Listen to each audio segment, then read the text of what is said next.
Atas nama Bapa dan Putra dan Roh Kudus, amin. Shalom Aleichem bersama Mesia. Selamat bertemu kembali saudara dengan saya, Episkop Daniel dari Nikopolis.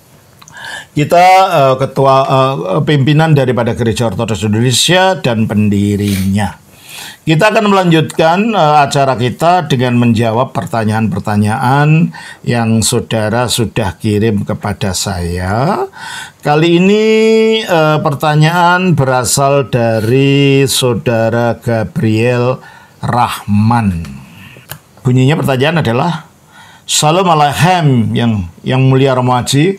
Waalaikumsalam. Maaf mau tanya tentang makna ayat ini Romo Haji. Matius pasal yang ke-11 ayat 29 dan 30. Pikulah kuk yang kupasang dan belajarlah padaku, karena aku lemah lembut dan rendah hati, dan jiwamu akan mendapat ketenangan. Sebab kuk yang kupasang itu enak dan bebanku pun ringan. Jadi pertanyaannya, bagaimana mungkin kuk yang kupasang itu enak? Mohon pencerahannya Romo Haji, terima kasih. Saudara Gabriel, untuk memahami Matius 11 ayat 29-30 itu, sebaiknya kita lihat dalam perikopnya dari Matius 11 ayat 25. Pada waktu itu berkatalah Yesus, "Aku bersyukur kepadamu Bapa, Tuhan langit dan bumi, karena semuanya itu engkau sembunyikan bagi orang bijak dan orang pandai, tetapi engkau nyatakan kepada orang kecil. Ya Bapa, itulah yang berkenan kepadamu. Semua telah diserahkan kepadaku oleh Bapakku, dan tidak seorang pun mengenal anak selain Bapa, dan tidak seorang pun mengenal Bapa selain anak, dan orang yang kepadanya anak itu berkenan menyatakannya.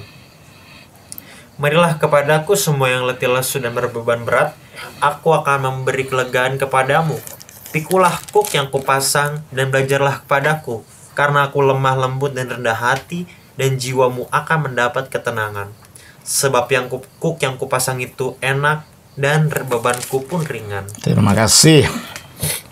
Pada waktu itu berkatalah Yesus, "Aku bersyukur kepadamu, Bapa, Tuhan langit dan bumi." Ya, Bapa itu adalah Allah yang Esa. Kita baca dari 1 Korintus 8 ayat 6.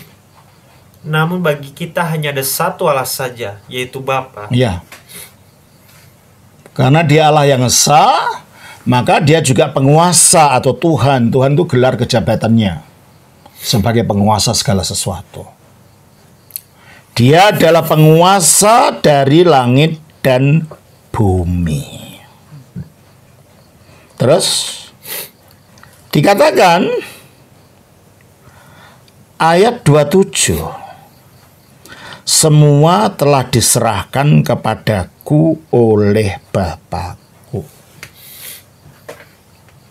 Jadi kalau semua telah diserahkan kepada Putra oleh Bapa, kepada firman yang menjadi manusia ini kepada Bapa, sebenarnya itu bukan sesuatu yang baru. Karena dari sejak kekal Allah menjalankan kuasanya, Allah menciptakan segala sesuatu, Allah menjalankan ketuhanannya, itu selalu melalui firman.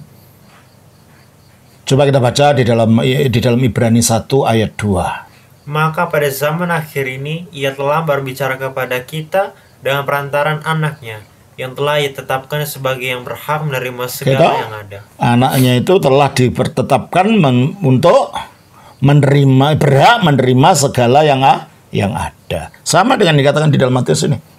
Segala sesuatu telah diberikan oleh Bapakku kepadaku, ya, ayat 27. Semua telah diserahkan kepadaku oleh Bapakku. Ya. Dan di situ juga. Coba baca lagi ayat 2 dari Ibrani 1 itu. Maka pada zaman akhir ini ia telah berbicara kepada kita, dan dengan perantaran anaknya yang telah ditetapkan sebagai yang berhak menerima segala yang ada. Sebagai yang berhak menerima segala yang ada. Terus Dan oleh Dia Allah telah menjadikan alam semesta. Oleh Dia, oleh Anak ini Allah menjadikan alam semesta. Dan juga ayat 3, Ia adalah cahaya kemuliaan Allah dan gambar wujud Allah, dan yang menopang segala yang ada. oleh Dia juga Allah menopang segala yang ada. Jadi ketuhanannya itu dijalankan melalui firman-Nya, melalui putranya, sehingga dengan demikian jabatan sebagai Tuhan itu diserah kuasakan pada firman, diserah kuasakan kepada putra, sehingga putra itu menerima gelar Tuhan. Gelar penguasa dari Bapa sebagai yang menjalankan kepenguasaannya, sebagai yang menjalankan kuasanya. Maka Yesus diangkat sebagai Tuhan oleh Bapa. Kisah Rasul 2 ayat 36. Jadi seluruh kaum Israel harus tahu dengan pasti bahwa Allah telah membuat Yesus yang kamu salibkan itu menjadi Tuhan dan Stop. Kristus. Allah telah membuat Yesus yang kamu salibkan itu menjadi Tuhan dan Tuhan. Kristus. Sebagai yang berhak menerima kuasa ketuhanan, kuasa Allah atas alam ini.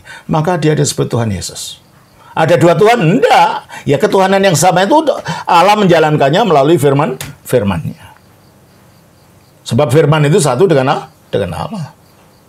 Tidak ada Tuhan Allah, Tuhan Yesus. Enggak, ya satu ketuhanan yang sama miliknya Bapa itu dijalankannya melalui firman-Nya dari kekal sampai firman itu menjadi manusia.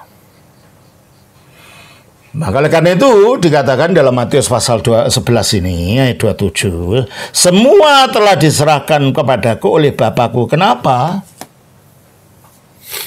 Karena tidak seorang pun mengenal anak selain Bapa, dan tidak seorang pun mengenal Bapa selain anak. Kalau Bapa itu Allah, dan hanya anak yang mengenal Dia. Dan yang mengenal anak itu hanya Bapa saja. Berarti ada satu saling kenal yang eksklusif di dalam diri Allah ini. Berarti kalau gitu anak ini bukan sekedar makhluk, bukan sekedar manusia, karena telah dikenal Bapa sejak kekal. Dia adalah firman Bapa yang ada di dalam Bapa. Maka dikatakan oleh karena itu Bapa itu telah menyerahkan segala sesuatu kepadanya. Karena tidak seorang pun mengenal anak selain Bapa, dan tidak seorang pun mengenal Bapa selain anak. Inilah relasi di dalam Tritunggal, di dalam diri Allah yang esa itu. Dan tidak seorang pun yang mengenal Bapa selain anak, dan orang yang kepadanya anak itu berkenan menyatakannya. Berarti untuk mengenal Bapa itu perlu mendapatkan ilham dari putra. Perlu mendapatkan penerangan dari putra ini. Nah, orang Yahudi berusaha mengenal Allah melalui menjalankan kuknya Taurat. Dan kuk ini terlalu berat untuk disanggah, sehingga dengan kuk Taurat ini orang tidak dapat mengenal Allah itu kalau tidak anak yang menyatakannya. Maka dia mengatakan, marilah kepadaku semua yang letih lesu dan berbeban berat. Meskipun ini bisa berarti letih lesu dalam arti secara psikologis, secara kehidupan, tapi lebih penting lagi, letih lesu dan beban berat di dalam cara mencari Allah melalui kuknya hukum Taurat. Sebab hukum Taurat itu merupakan toko. Coba kita baca dalam Kisah Rasul pasal 15. Ayatnya yang ke-10. Kalau demikian, mengapa kamu mau mencobai Allah dengan meletakkan pada tengkuk murid-murid itu suatu kuk yang tidak dapat dipikul, baik oleh nenek moyang kita maupun oleh kita Maksudnya sendiri? kuk hukum Taurat. Mereka yang berusaha untuk mencari Allah melalui menjalankan seluruh perintah hukum Taurat, mereka itu ada dalam kuk yang berat, yang tidak ada jaminannya. Maka Kristus mengatakan, marilah kepadaku semua yang letih lesu dan berbeban berat, aku akan memberi kelegaan kepadamu. Mengapa? Ada kuk baru yang dipikul, bukan lagi Taurat. Pikullah kuk yang kupasang. Kuk apa ini? Kuk kerajaan Allah. Bukan kuk hukum Taurat lagi. Karena kuk kerajaan Allah melalui ketaatan kepada kerajaan Allah, hidup dalam kerajaan Allah,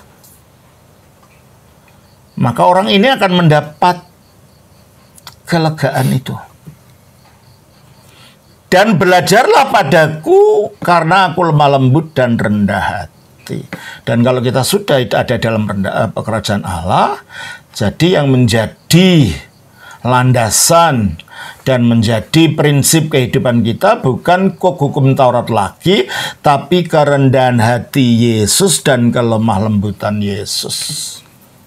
Dengan demikian kita akan menerima kerendahan hatian dan kelemah lembutan ini, sehingga jiwanya mendapat ketenangan karena sekarang Roh Kudus dan kuasa Roh Kudus yang akan memberikan kelegaan di dalam kita, karena kuk yang kita terima adalah kuk kerajaan Allah itu. Sebab kuk yang kupasang itu enak. Kenapa enak? Nah, kuknya kuk Roh Kudus kok ya. Kita diikatkan, dimanunggalkan dengan Kristus melalui Roh Kudus, melalui kuasa Roh Kudus. Ya, kuk ini menjadi kuk yang enak.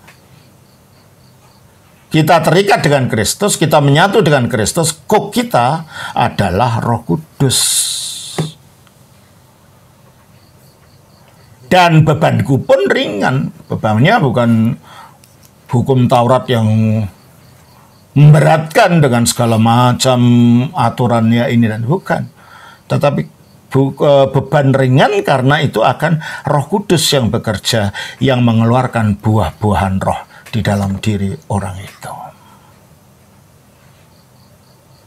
Jadi kalau orang ditawari Injil lalu menolak, ya mereka inginnya mau mencari cara yang sulit untuk mendekati Allah yang belum tentu mereka dapat capai.